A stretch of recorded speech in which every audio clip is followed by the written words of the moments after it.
amazed when I first saw Grace Jones.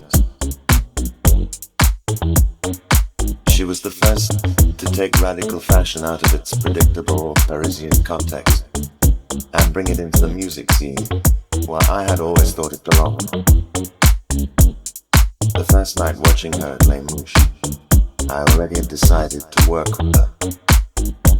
That night, she was singing her hit song, I Need a Man, to a room full of shrieking gay Bobby Soxers. The ambiguity of her act was that she herself looked like a man. A man singing, I need a man, to a bunch of men.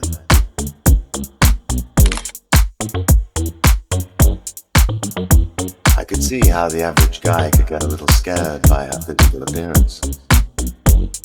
It was so powerful.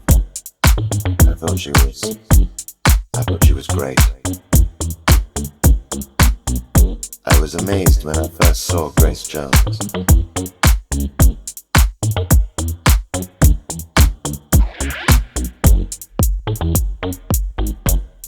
I had this idea of using Grace as the ideal vehicle for my work.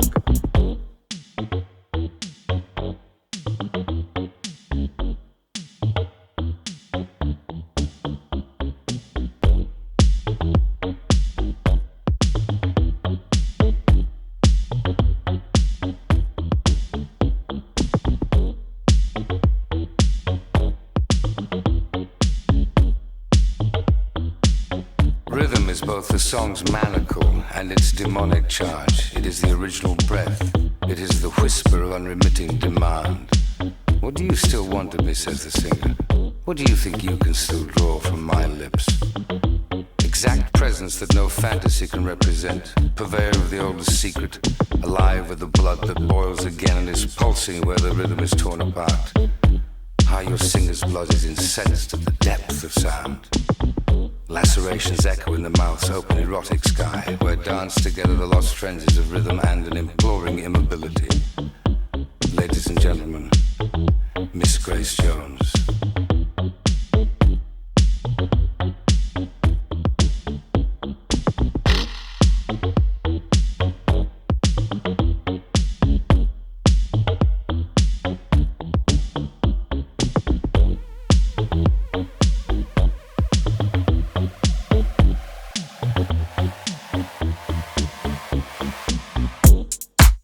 I photographed her in different positions. I cut her legs apart, lengthened them, turned her body to face the audience.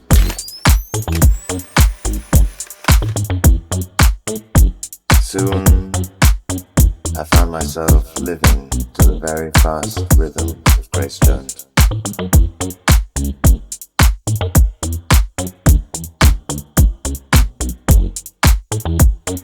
We would go out dancing all night, every night. I was completely neglected my work.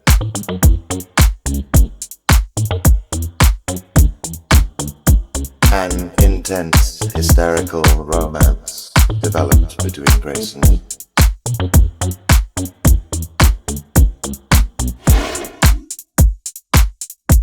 But I ran out of money and realized I had to stop all this bullshit and go back to work.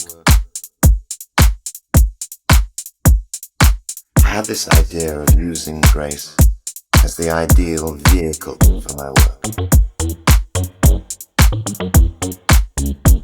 She had inspired me.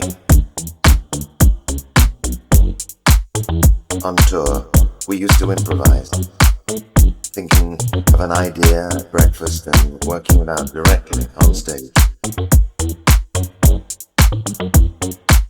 I decided deliberately to mythologize Grace Jones.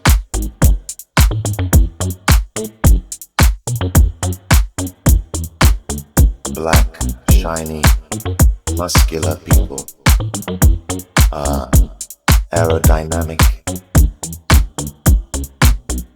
It was to emphasize this belief that I painted Grace Jones blue, black. I am no longer sure what I fell in love with. Grace or my idea of what grace should be.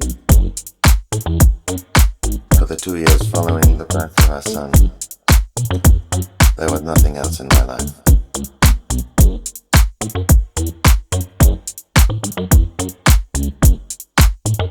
Grace let me take her over completely. But then I discovered that what I was making was speeding too far beyond what was there. By the time our one-man show reached the US, I knew I'd lost her.